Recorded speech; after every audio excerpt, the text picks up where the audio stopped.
And we begin the bulletin with some breaking news coming in from Bengaluru, where 5 terrorist suspects have been held. The cops have picked up 5 suspects. The incident has taken place in Bengaluru, where the cops have managed to foil a terror plot. Well, that is the big breaking news that we're getting you at this point in time, coming in from Bengaluru, where 5 terror suspects have been held by Bengaluru cops, where the cops claim that they have managed to foil a terror plot. Well, that is the big breaking news that we're getting you at this point in time, coming in from Bengaluru, where 5 terror suspects have been held by Bengaluru cops.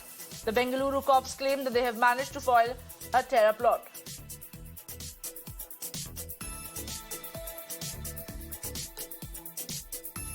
Well, the incident was reported in Bengaluru. The cops have begun questioning the 5 terror suspects who have been held. Their phones and other electronic gadgets have also been searched now by Bengaluru cops. They claim that they are terror suspects and they have managed to foil a terror plot. Well, that is the big breaking news that we're getting you at this point in time, coming in.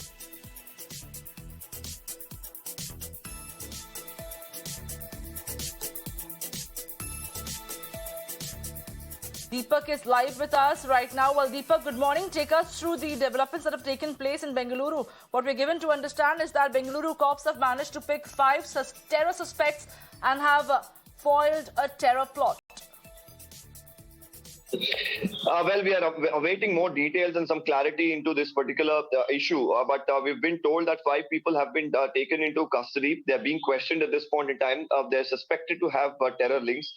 We are yet to get details about which organization or which terror outfit and what are the activities that they were actually planning. Some of them, of course, have a criminal background from Bengaluru itself. Some of them were in prison. Now, we've been told that they could have been radicalized in the prison by a certain individual, and after which, of course, they had procured certain material which could have even been used to make an IED. The information that the crime branch had got through the intel teams, following which the crime branch has carried out a search, and they've seized laptops, they've seized mobile phones, and everything that they could find which is of incriminating nature in the residences of these individuals.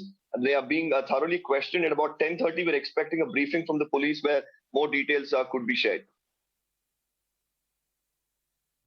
Deepak, do we know where were these 5 terror suspects coming in from? Were they people and residents of India? Did they have any international connections? Has any initial investigation thrown light on these information?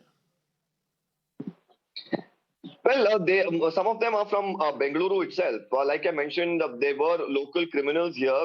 They were, imprisoned as well. Inside the prison, the cops suspect there was an individual who's radicalized them. So it is a case of them being radicalized is the information that we're getting. After which, of course, whether they were assigned tasks here in Bengaluru, these are all details that we are expecting the police to share at about 10:30 this morning. As of now, very preliminary and sketchy details that have been emerging. But what we could share to our viewers is that the police have a strong suspicion that these individuals who've been picked up, could have indulged in activities that could have caused great harm to the city in general or the country itself.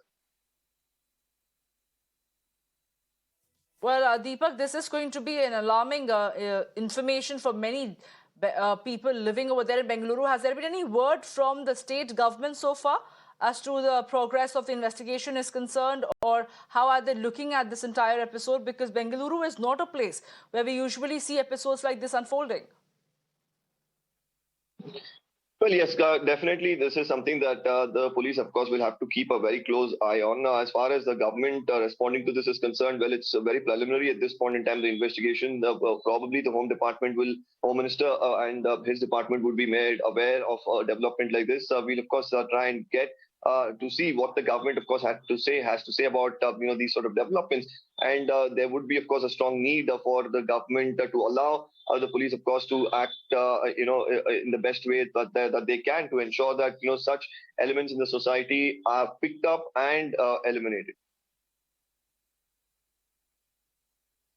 But, there have been terror modules in Karnataka as well in the past. But are the cops trying to say that is this a new terror module that they have managed to bust right now and investigating? Or is this has got any link with the other former terror and older terror modules that we have often seen in Karnataka? Well, whenever you have a case of radical You more often than not do see, of course, as other people who are involved, are people who are influenced by the ideology of a certain existing terror outfits, be it, the ISIS, be it the Al Qaeda, or other several groups. Now, as of now, like I mentioned, the police, of course, at a very preliminary stage where they're questioning them. They will probably share details about, which organization did they have any sort of affiliation to, and other details will emerge very shortly as the investigation proceeds. Well, absolutely, Deepak. We are going to be keeping a close watch on all the developments that takes place on the story, and we shall come back to you for more on it.